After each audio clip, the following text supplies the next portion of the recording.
Daniel? Sí, sí. Ok. Explique cómo se produce la ventilación pulmonar. ¿Cómo interviene el diafragma en este proceso? Acá que encontraron.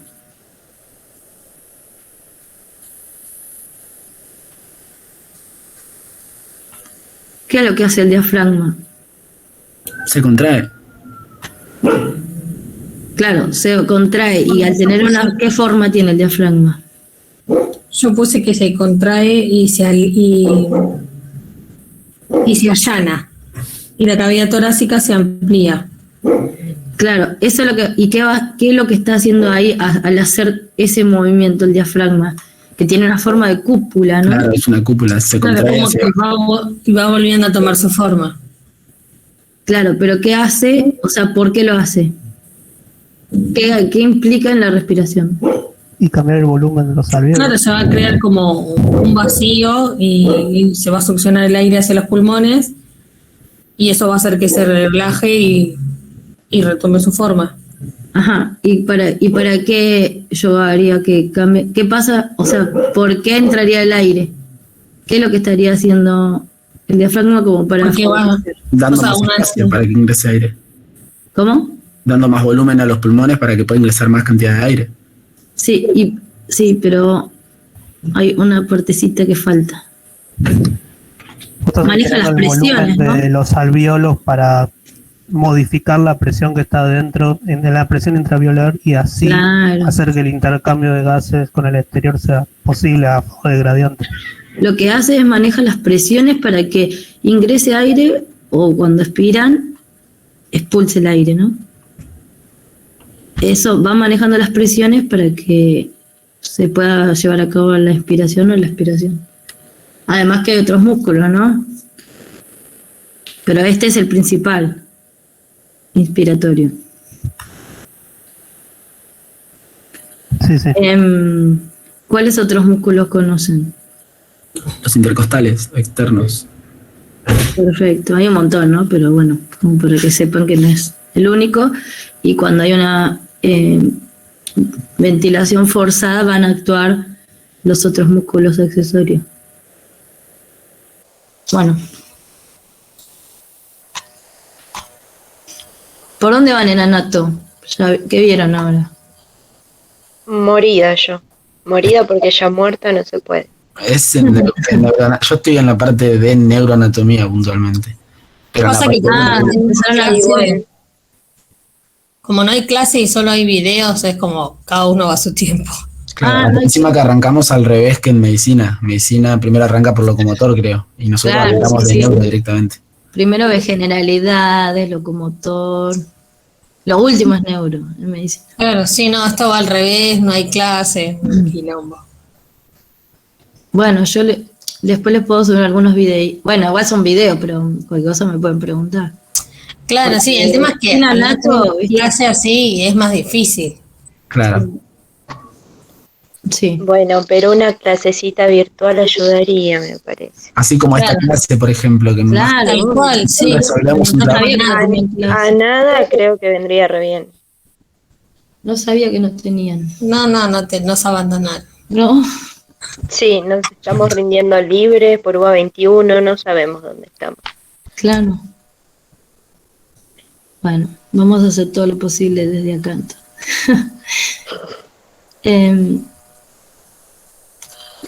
Esta, la 6. ¿Cómo es la presión intrapleural? Explica las variaciones de los valores en reposo, en inspiración y en expiración.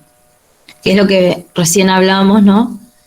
Un poquito con el diafragma. ¿Pudieron contestar esta? Sí, la presión intrapleural es, según entendí, es una presión subatmosférica, o sea, por debajo de la presión de la atmósfera que ocurre en la pleura, que es, o sea, entre la parte interior del pulmón y lo que es externo. Es una presión que creo, no sé si entendí bien, pero creo que tiene que ver con las fuerzas elásticas pulmonares y las fuerzas elásticas torácicas, que en sus diferencias de equilibrio hacen una presión en la pleura. Claro, vieron que la pleura tiene 2 hojas, ¿no? Sí. Sí. La parietal y la visceral. Ujú. Bueno, entre esas 2 hojas, como de un lado se tira por la caja torácica y del otro lado por el pulmón, se genera una presión que se le dice que es negativa. ¿Sí? Estas presiones es lo que va a favorecer el ingreso de aire o el egreso del aire, ¿no? Ujú. Como ven ahí en el dibujito, ¿ves? Acá, o sea, no sé si me están viendo o no, acá. La caja torácica tira para afuera, Sí. el pulmón tira para adentro. Y lo que queda entre las 2 hojas, ahí se generaría la presión intrapleural, que Ujú. está por debajo de la atmosférica, como dijiste vos, entonces se dice que es negativa. Yo no estoy viendo tu mouse. Ay, ¿no estás viendo? Ahí, ¿no? No, o sea, está congelada la imagen, pero no veo que muevas ningún mouse. No sé si soy yo sola o... ¿Los demás ven? No, el mouse No, no se ve. No, O sea, se ve la imagen. Ay, no sé cómo se hace esto. Bueno, vieron que están ahí en el pulmón, ahí las flechitas para adentro. Y que Claro. después están las flechitas para afuera. Y que en el medio dice costillas. Y después está la línea blanca esa. Ahí Sí. como que estaría representando las 2 hojas de la pleura que envuelven al pulmón, ¿no? Claro. Ah, genial. Ujú. Entonces, entre medio de eso se genera la presión. Está. Y entonces va a haber una presión cuando yo esté inspirando y cuando esté expirando otra, ¿no? Porque quiero favorecer distintas cosas. Como ven acá, ahí donde está, ya que tiene los valores, ahí lo que está diciendo, bueno, ahí está diciendo, ahí está marcando también las presiones. ¿Ven? Ahí dice dp menos 10, o sea, va variando la presión a lo largo de todo el pulmón, ¿no? Hacia abajo, Ujú. donde abajo es más negativa. ¿Qué pasa cuando inspiro? Y es, ¿Qué pasa con la presión? es una inspiración pasiva. Eh, Sí, en bueno, una presión normal. si es pasiva, contraes el diafragma, aumentas el volumen alveolar, baja la presión ¿Y y, con la presión qué pasa? y así permitís que el aire del exterior pueda ingresar al pulmón. Pues tenés menos presión adentro que afuera. Entonces el intercambio gaseoso permite que el aire pueda ingresar.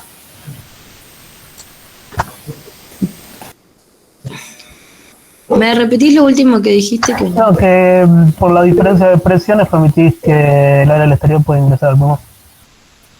Justamente Claro. porque tenés una diferencia de presión que es negativa, Claro, alveolar y perfecto. Entonces, el aire ingresa por las diferencias de presiones, ¿no? Aumenta, Ujú. se distiende, o sea, al finalizar la inspiración,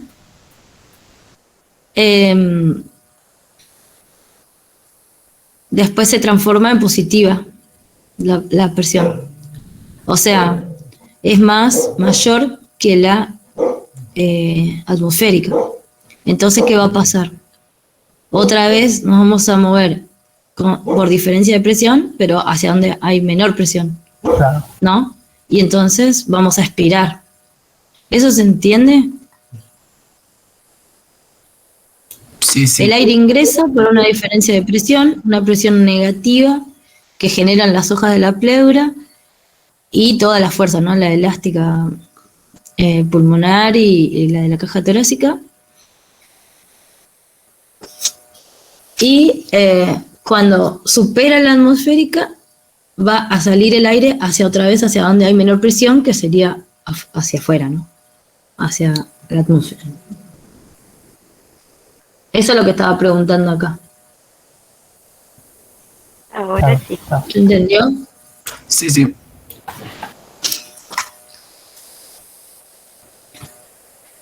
¿Qué entiende por distensibilidad y elasticidad tóraco-pulmonar?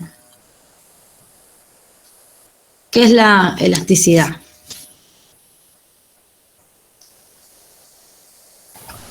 La capacidad de retraer su volumen, digamos.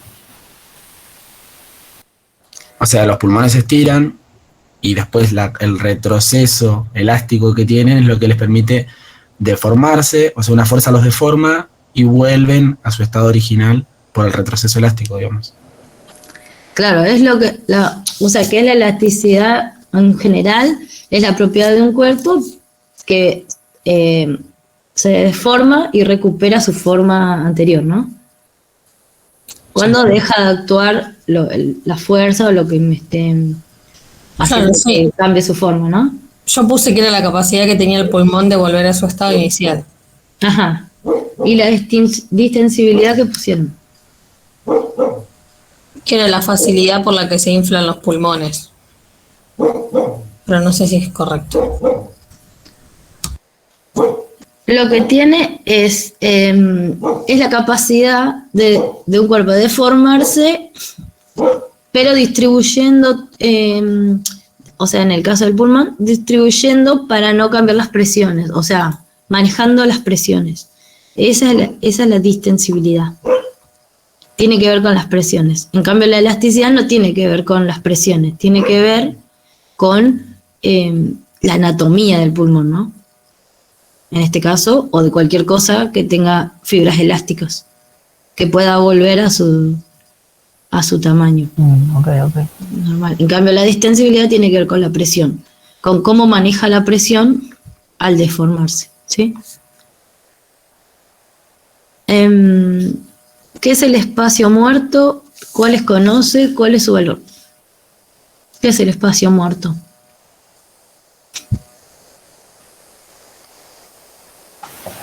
Es el volumen de aire que se moviliza pero no produce intercambio gaseoso.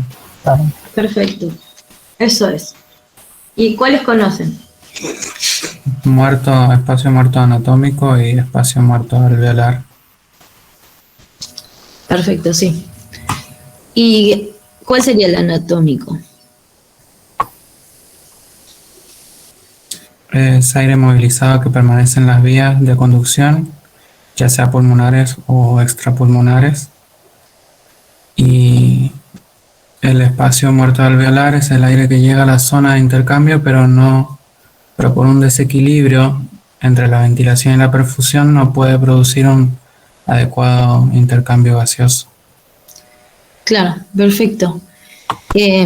O sea, en este caso, el espacio muerto anatómico sería el que tenemos todos en la vía aérea, que no podemos ahí producir la hematosis, ¿sí? Entonces el aire ingresa, pero no produzco hematosis. ¿Y cuál es el valor normal?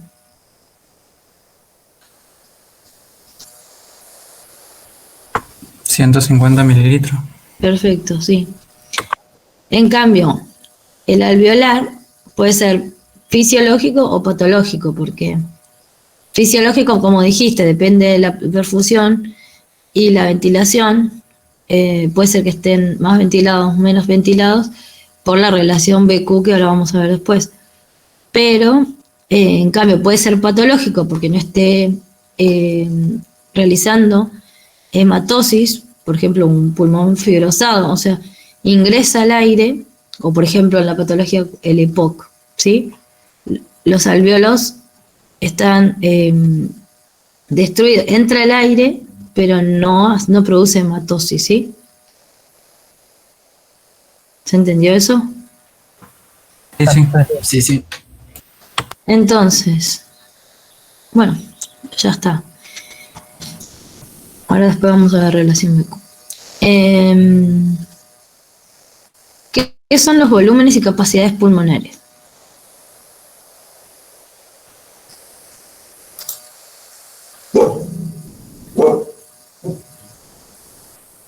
Los volúmenes son no la cantidad de aire que ingresa o sale del pulmón.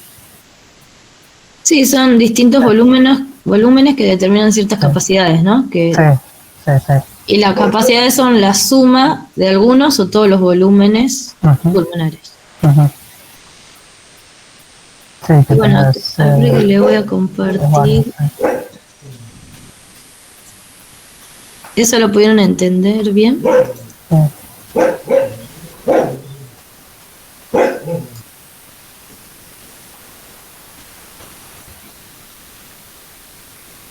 Sí.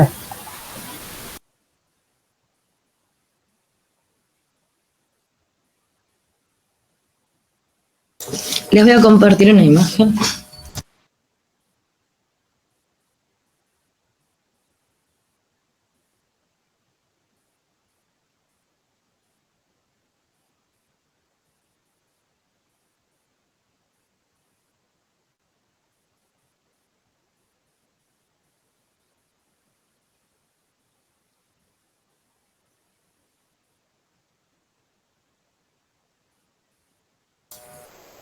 ¿Ahí están viendo? Sí. Sí. Bueno, esto se entendió. Acá tenemos todos los volúmenes y las capacidades, ¿no? Ujú. Acá tenemos, como ven, no van a ver mi flecha porque no sé. O ahora sí la ven. ¿La ven? Sí, eso. Ahora sí. Ah, Sí, sí. como ven, acá tenemos el volumen corriente. ¿Cuánto es el volumen corriente? Valor normal. 500. 500. 500 mililitros, ¿no? Ujú. Después, acá se agrega el volumen de reserva inspiratorio, que es cuando inspiraríamos como una inspiración máxima, ¿no? Ujú. Después de volumen de reserva inspiratoria, bueno, todo esto. Después el volumen residual, que es lo que queda en el pulmón. Ujú. Y después ya tenemos las capacidades, ¿no? Que es la capacidad vital, que es la suma de qué. Acá lo dicen, ¿no? De la capacidad inspiratoria y el volumen de reserva de expiración. Claro, el volumen corriente y el volumen de reserva inspiratoria, ¿no? Ujú. La capacidad pulmonar total es la suma de todo, volumen residual, volumen de reserva inspiratoria, volumen corriente, ¿no? Esto lo van a preguntar seguro, así que por eso le digo si le queda alguna duda. El video tiene un gráfico bueno que marca hasta ¿Qué qué? que el video tiene hasta las medidas de cada uno y todo está bueno. Claro, hay que saber también eso. Sí, sí. Bueno, listo.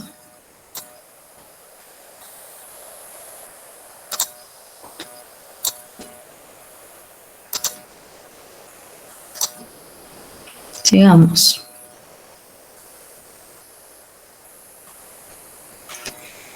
¿Qué es ventilación pulmonar? ¿Cuál es su fórmula? ¿Qué pusieron ahí? La ventilación pulmonar es el aire movilizado entre la atmósfera y los pulmones por minuto. Claro, sí, perfecto, por unidad de tiempo. La fórmula es Sí. ventilación pulmonar igual al volumen corriente por la frecuencia respiratoria. Perfecto. Esa era la pregunta, era como para que sepan la fórmula porque también se las pueden preguntar. O por ahí le dicen que calculen una persona que tiene tal volumen corriente y tal frecuencia respiratoria, ¿cuánto sería su ventilación pulmonar? Ok, ok. Claro.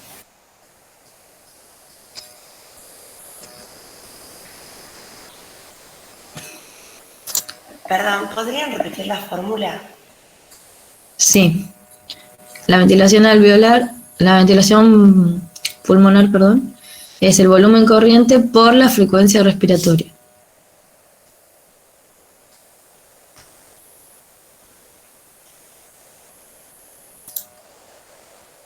Gracias. Y la ventilación alveolar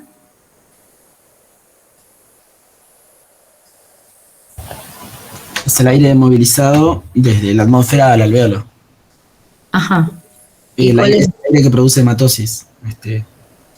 ¿Cómo? Este aire es el que produce hematosis. Ajá, ¿y cuál sería la fórmula? La fórmula es volumen alveolar, ventilación alveolar, perdón, es Sí. igual a el volumen corriente menos el espacio muerto por la frecuencia respiratoria. Claro. Entonces, volumen corriente menos espacio muerto por frecuencia respiratoria. Es casi igual, ¿no? Sí, sí. O sea, lo único que se le agrega es que se le resta el espacio muerto, que es el que no produce hematosis. Claro. Para que lo memoricen, digo.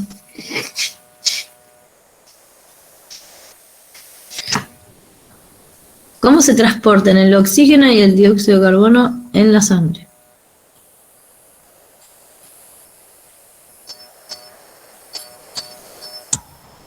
El oxígeno se transporta unido a la hemoglobina disuelto en el plasma. Después el dióxido tiene como 3 posibles caminos. Ajá, Disuelto, o sea, como en bicarbonato plasmático, sí. es uno, en los compuestos carboamínicos en otro, y disuelto en el plasma el último sería. Ajá. Como que Vale. tiene forma de ser transportado el dióxido. Claro. ¿Alguien puso algo distinto?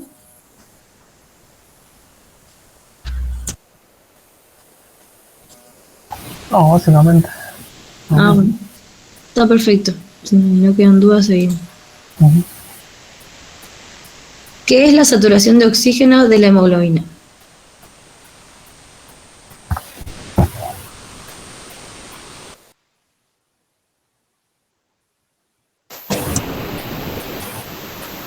Yo puse que la saturación de oxígeno mide cuánta hemoglobina hay en la sangre.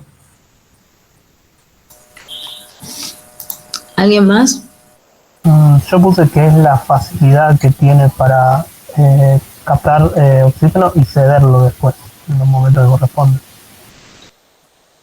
Yo lo que puse fue que la saturación de oxígeno era cuánto oxígeno tiene la hemoglobina. O sea, cuántos oxígenos agarró la hemoglobina. Perfecto. Eso es la proporción porcentual entre el contenido de oxígeno y la máxima capacidad que tiene la hemoglobina.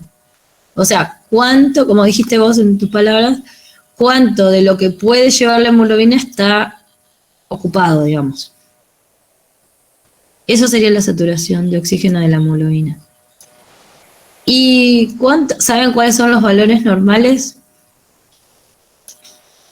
entre la sangre arterial y la sangre venosa?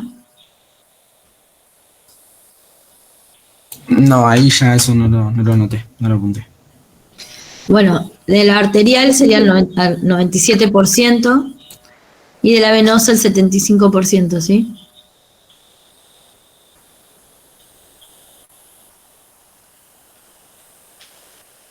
Perdón, ¿cuánto, venosa? 75%. Ah, gracias. ¿Alguna duda sobre eso? No, está bien.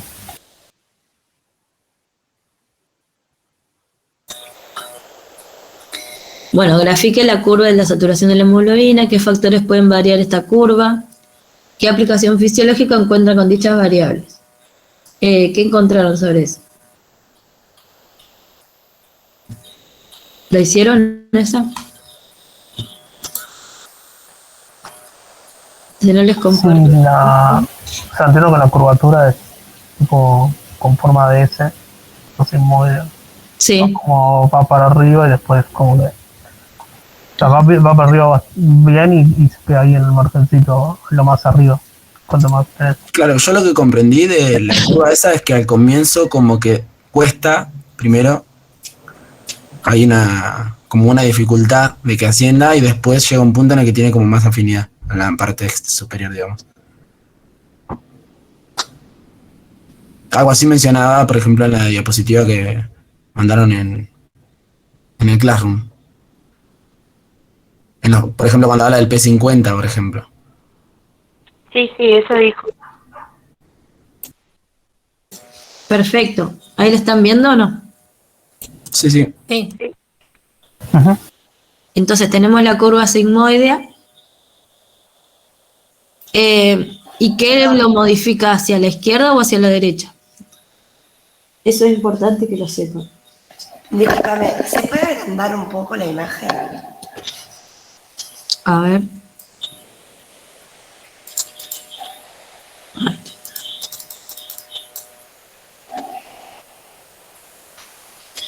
Déjame que... Acá lo tengo. No, pero lo achiqué en vez de agrandarlo. ¿Ahí lo ven? Sí, ahí está mejor, gracias.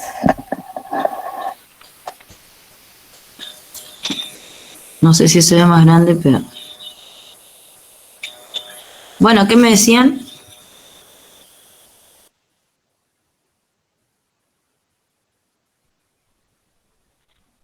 No, estabas hablando vos de la curva sigmoidea. ¿Cómo? Que estabas hablando vos, solamente te había pedido que aumentes la No, imagen. yo les había preguntado qué lo modifica hacia la izquierda y qué lo modifica hacia la derecha. Que eso es importante.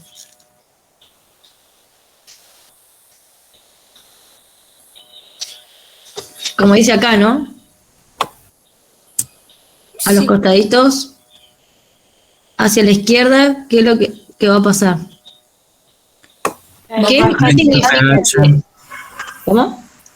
Baja el pH, la temperatura.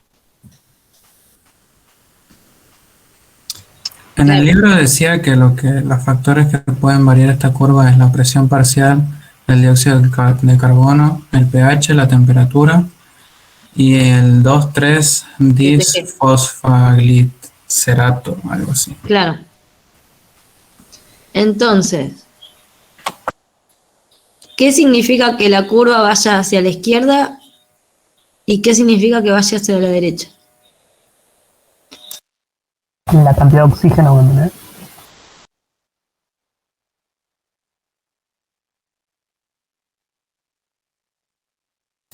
¿Qué pasa con la afinidad? Hacia Es la más derecha va a afín. aumentar todo y hacia la izquierda no. Pero ¿qué pasa con la afinidad de la hemoglobina por el oxígeno? Aumenta o disminuye. Aumenta, claro, ¿Aumenta para qué lado? para la derecha. No. Cuando hacia la izquierda, si mi curva se mueve hacia la izquierda, estoy aumentando la afinidad del oxígeno por la hemoglobina, ¿sí? Y si la curva se mueve hacia la derecha, estoy disminuyendo la afinidad por el oxígeno. Que sería en estos momentos donde la hemoglobina quiere soltar el oxígeno, ¿no? Quiere liberarlo, que serían los tejidos, ¿no? O sea que la tangente de verde sería una hemoglobina bien afín y la naranja sería una menos afín. Sería que si se me corre, o sea, si pasa algo, disminuye el pH, aumenta la temperatura y todo eso, el oxígeno se va a hacer menos afín. Y si yo aumento el pH, disminuyo el 2, 3 de pG y disminuyo la temperatura, se va a hacer más afín la hemoglobina. ¿Se entiende esto? Y esto pasa fisiológicamente, normal, por eso es así sigmoide. Eso, ustedes no tienen histología, ¿no? No. Es una propiedad del glóbulo rojo, el 2,3 de pG, que entonces, por lo tanto, como en el glóbulo rojo está la hemoglobina, va a depender de eso cuánto se une el oxígeno a la hemoglobina, ¿sí? Eso no, acá se lo decimos porque quizás aparece en un choice, ¿sí? Pero no es que tienen que saber cómo es el compuesto o lo que sea, sino que tener en cuenta que tiene que ver con los glóbulos rojos y con el envejecimiento de ellos también. ¿Sí? Todo esto del pH y la temperatura tiene que ver que, bueno, como la globulina es una proteína, esto de la desnaturalización y esas cosas, ¿no? Va por ese lado. O sea, no te entendí qué es lo que... Claro, o sea que como la hemoglobina es una proteína y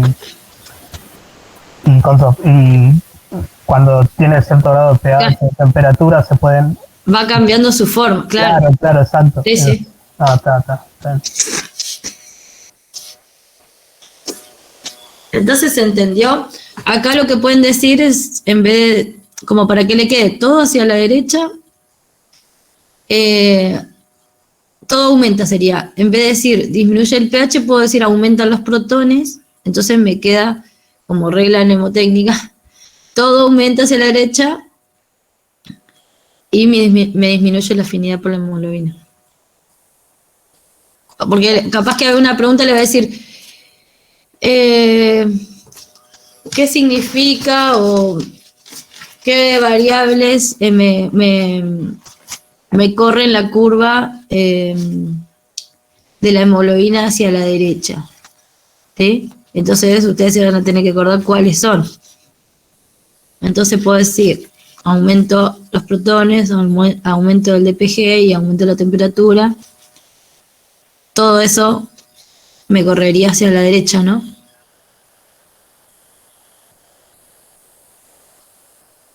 ¿Se entendió? Sí. Y hacia la izquierda me disminuyen los protones, me disminuye el DPG y me disminuye la temperatura. Claro. Bueno, listo. Profesora, ¿Qué? hola, ¿qué tal? Buenos días, profesor. Hola, ¿qué tal? Bien, una consulta sobre el respecto del gráfico. Si Lo saqué. si aumenta el pH es alcalosis, ¿no? Claro, es más alcalino, pero que por eso, claro, si aumenta el pH, sí. Si disminuye el pH es más ácido. Más ácido. Entonces, en un medio ácido disminuye la afinidad de hemoglobina. Claro. Por eso yo dije que si quieren pueden pensarlo como que aumenten los protones, porque sabemos que cuanto más protones hay, más ácido es. Entonces, si disminuye el pH, es más ácido. Sí. Entonces, si aumento los protones, es más ácido. Entonces, como para acordarse mejor. Y aumenta el DPG y aumenta la temperatura. Claro. Esos son las variables el cual determinan la variación de la afinidad de la hemoglobina. Claro, es lo que estamos hablando. En esta curva lo que vemos es cuánto la afinidad estamos. Si corro la curva, si estoy menos, que es lo que pasa normalmente, ¿no? No quiero que la hemoglobina haga lo mismo en los tejidos que están desoxigenados que en los pulmones, ¿no? ¿Le cuesta más a la hemoglobina captar el oxígeno en sangre? ¿Cómo? En los tejidos, cuando la tiene que liberar, la hemoglobina va a estar... ¿Para dónde va a estar corrida la curva? Para la derecha. Para la derecha, ¿no? Porque yo no la quiero no quiero que tenga tanta afinidad el oxígeno por la hemoglobina porque yo lo quiero liberar. En cambio, en los pulmones, ¿qué quiero hacer? Captar el oxígeno. Entonces, va a tener más afinidad. Va a estar hacia la izquierda. Está bien. No. Son los dos lugares en cual entonces sería a nivel de hematosis, a nivel pulmonar y a nivel de los tejidos, la oxigenación. Claro, es donde va a cambiar, donde va a tener que cambiar la afinidad, digamos. Bueno, está bien. Sí. Gracias, profesor. No.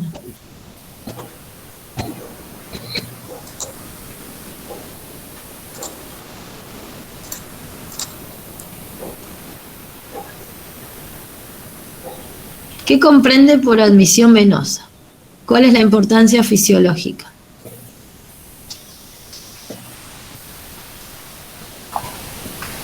Yo entendí que es la mezcla de la sangre venosa oxigenada con la sangre que está recién oxigenada.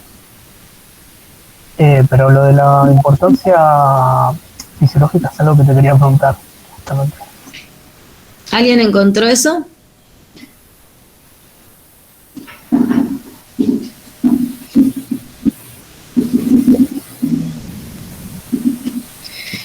O sea, es eso lo que dijiste, o sea, es la mezcla de sangre. ¿Cómo? Claro, es la mezcla, ¿no? De sangre desoxigenada con oxigenada. Entonces, la importancia de esto, ¿qué va a ser? O sea, ¿qué pasa si yo mezclo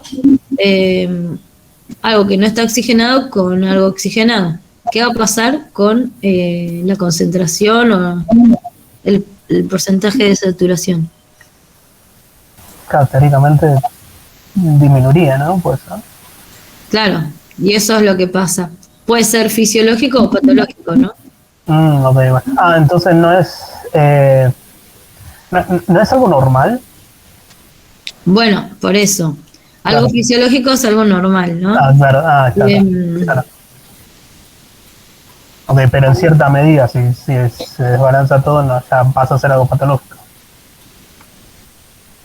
Lo que pasa es que en el pulmón pasa esto, Sí. ¿sí? Porque por esto de la que a veces hay más, ¿se acuerdan que estuvimos hablando de que a veces está más ventilado, otras veces más perfundido que Ajá. ventilado y así? Ajá. Por la relación BQ, que ahora vamos, es la Sí. siguiente pregunta. Sí. Eso es lo que pasa en el pulmón normalmente, o sea, fisiológicamente, y no pasa nada, porque es normal, no es algo Claro. fisiológico, ¿sí? Claro. Ahora, puede ser, yo por eso es más fácil explicarlo patológicamente porque queda más, o sea, queda más el concepto Ajá.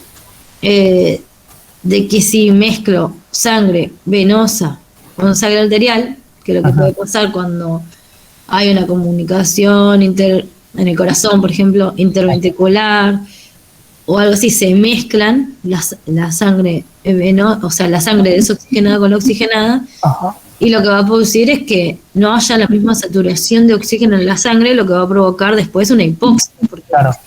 no alcanza el oxígeno para distribuirse a todo el organismo, ¿no? Ok, Entonces, entiendo. como para que les quede el concepto de que sí pasa fisiológicamente en los pulmones, pero como para que tengan en cuenta eso. Ok. ¿Se entendió? Bien. ¿Todos? Sí. Entonces vamos a la pregunta 16. ¿Y qué es la relación BQ en un pulmón sano? Señala esta relación en el gráfico. ¿Qué pusieron ahí? ¿Qué es la relación BQ? Que es la relación entre la ventilación, que sería el flujo de aire entre el ambiente y el pulmón, y Sí. la perfusión o flujo, que es la llegada de sangre desde el corazón hacia las unidades alveolo-capilares. O sea, esa es la relación BQ. Claro. Entonces, la relación BQ es cuánto ventilado está un área del pulmón y cuán perfundido está. Y esa relación me da un número, ¿no? Entonces, de esa relación, puedo decir, en las bases está más ventilado que perfundido o más perfundido que ventilado, en el ápice del pulmón, en el medio del pulmón. Entonces, ¿qué encontraron? En el ápice del pulmón, la relación BQ, ¿cuál es más o menos, es mayor o menor que en las bases? Es menor. Es menor. ¿Es menor la relación BQ? ¿Menor que qué? ¿En el ápice está más ventilado que perfundido o más perfundido que ventilado? No, el lápiz está sobreventilado, está más ventilado. Sobreventilado, claro. Entonces, ¿cómo va a ser esa relación? Si yo en el numerador tengo un número más alto va a ser más Mayor. alto. Ah, ok. Está. Entonces, la relación BQ en el ápice es menor que en las bases. Es mayor que en las bases, perdón. Sí, es mayor. Más alta. ¿Ok? Sí, sí. Y en las bases, al revés, ¿no? Está más perfundido que ventilado. Entonces, como es una relación, podemos decir que la relación BQ en las bases es menor a 1, porque está más perfundido que ventilado. Ok. Entonces, ¿se entendió esto de la relación BQ? ¿Cómo va variando?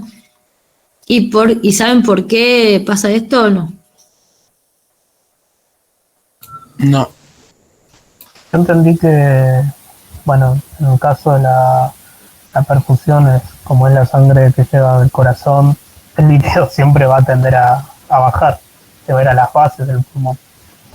Eso es lo que yo entiendo. Y también por el volumen alveolar que tenés en la base del pulmón respecto a lo que hay en el ápice. Sí, y por las presiones, ¿no? También, Claro. siempre por las presiones. Recuerden que las presiones van variando a lo largo del pulmón. Entonces, o sea, de arriba hacia abajo. Entonces, los alvéolos en la parte superior van a estar, ¿cómo van a estar? ¿Más distendidos o menos distendidos?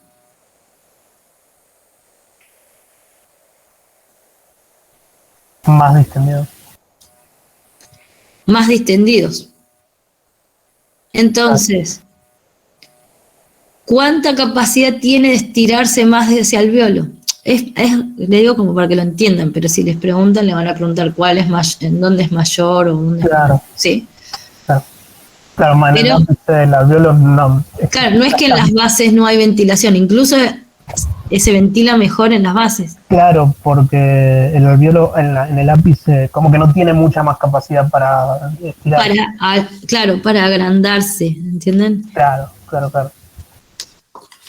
Es eso. O sea, en sí en las bases obviamente hay una muy buena ventilación, pero la perfusión es mayor.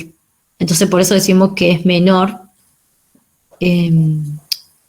a 1 la relación BQ, ¿sí? Está, perfecto. ¿Se entendió?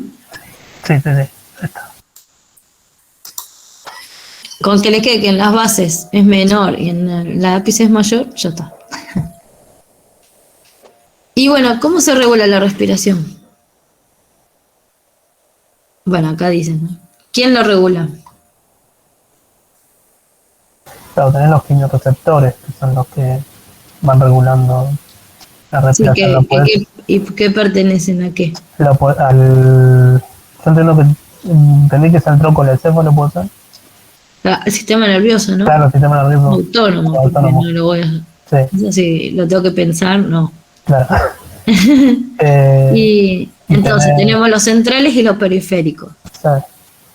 ¿Y los centrales dónde están?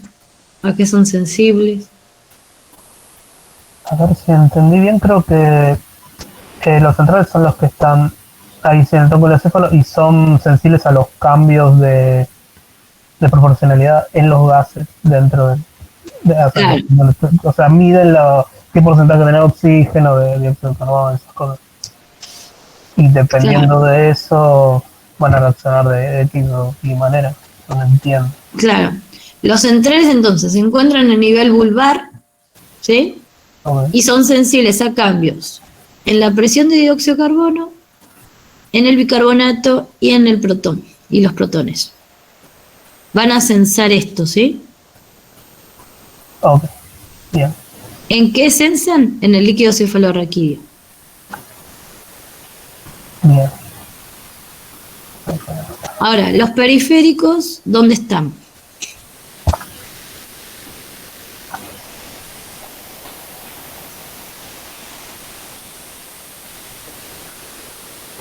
Ay, no. No lo sé. Bueno, Creo que sí, en el corazón o algo por ahí. en los cuerpos aórticos, Ajá, ahí. sí, Ah, que están a lo largo del arco aórtico y bueno, que están inervados por el nervio vago, ¿no? Y están los cuerpos carotídeos también, en la carótida, que está en el cuello. Y bueno, estos son sensibles a la presión de oxígeno, a la presión de dióxido de carbono y a los cambios de protón, o sea, del pH, sería, en el plasma, ¿sí? Entonces, los centrales miden en líquido cefalorraquídeo, los periféricos en plasma. Ok, perfecto. ¿Ok?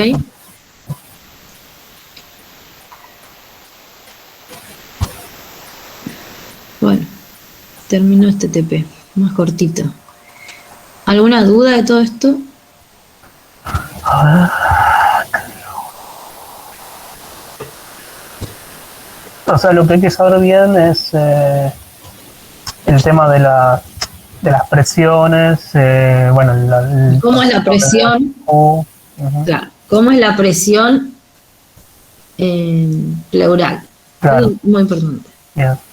La curva de disociación, o sea, la curva de afinidad de la hemoglobina, el oxígeno, esa la tienen que saber. Está, perfecto. ¿Puede haber alguna pregunta de esto de los quimiorreceptores? Puede ser que miden, que claro, sensan, ¿sí? Claro que sensan. Está. Después de todo lo que vimos, bueno, la relación BQ, cómo es en cada lado. Sí. Y bueno, de esto de la fórmula de ventilación. De la fórmula de la presión, sí, está. ¿Qué es el espacio muerto? Está. Los volúmenes y eso que yo les dije, porque por ahí había una pregunta que diga la ventilación, digo, la capacidad total es la suma de, y ahí están las opciones, ¿sí? Entonces como que se lo tendrían que saber para bien qué es lo que abarca qué para poder elegir bien la opción. Claro. Está perfecto. Pero creo que con eso están bien. Ok. Igual. Profe, ¿podría explicar de nuevo el de la relación BQ? Sí, ahora voy a estar. Estamos. Pasa que usted. ¿Me ven ahí la flechita o no? A ver. ¿No? No. No sé cómo. Bueno, lo explico así. Que lo que tenemos es arriba, entonces, lo que entendieron. ¿Qué hay arriba? O sea, la relación BQ es una fórmula, ¿no? O sea, es una división. Una relación es una división, ¿no? B, ventilación, sobre Q, que es la perfusión. Entonces, ¿qué es mayor en el ápice del pulmón? La B, ¿no? La ventilación. Los ápices pulmonares están más ventilados que perfundidos. Entonces, mi ventilación al ser mayor, en mi relación, en la fórmula esta que te estoy diciendo, B sobre Q, va a ser más alta, porque siempre lo que está en el numerador me aumenta el valor, ¿no? ¿Se entiende? ¿Quién era que me había preguntado? Hola. No, sí, estoy escuchando. Marcela. Bueno. Sí. Entonces, si yo tengo una fórmula y lo que tengo en el numerador es más alto, me aumenta el número, ¿no? Me aumenta mi relación. En cambio, si voy hacia las bases, lo que estaría en mayor medida sería la perfusión. Entonces sería la Q. Entonces B sobre Q, tenemos que Q es más alto en las bases. Entonces mi relación BQ en las bases va a ser menor a 1. Si fueran iguales, sería 1, ¿no? Porque si tengo el mismo número en el numerador que en el denominador, esa división me da 1. Ahora, si tengo arriba, tengo mayor ventilación y menor perfusión, ese número va a ser mayor a 1. Y en las bases, si tengo menor ventilación que perfusión, me va a dar un número menor no sé si les dije bien, tengo mayor perfusión que ventilación en las bases, entonces voy a tener un número menor a 1. ¿Se entendió ahí? Ok, vamos. Y en cuanto a los de los alvéolos que dijimos, o sea, en las bases, por tema de presiones, o sea, en las bases van a estar menos distendidos, entonces van a poder ampliar más su capacidad y ventilarse más. O sea, sí se ventilan las bases mejor, pero están más perfundidas que ventiladas, ¿sí? Eso es lo que puede traer ahí como decir, uy, ¿cómo si se ventila más? Sí, se ventila más, pero están más perfundidas, ¿sí? O sea, en las bases pasa esto. Los alvéolos tienen mayor capacidad para estirarse, digamos. ¿Se entendió ahí? Sí, gracias.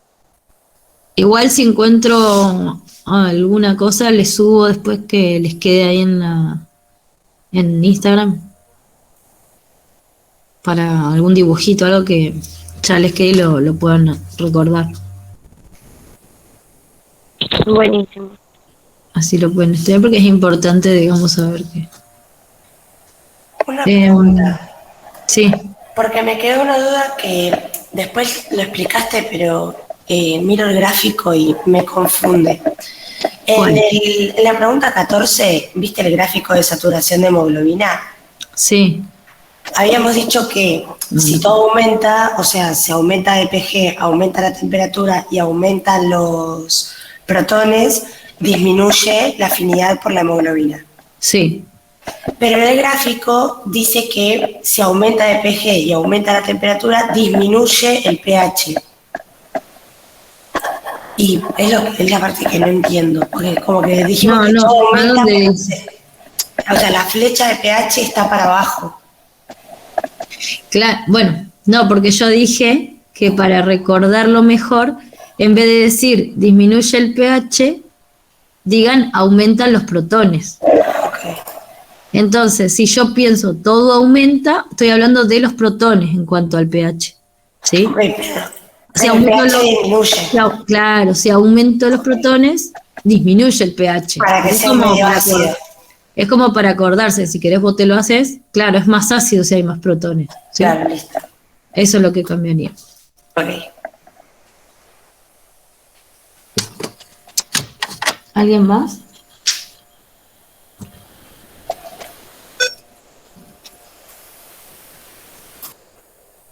¿Alguna duda? ¿Alguna otra pregunta?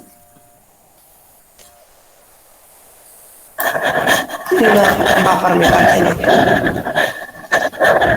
no. Ok. Bueno, después les voy a subir cosas al Instagram, así. Y si tienen dudas de anato, igual me las pueden mandar. Cualquier cosa, yo...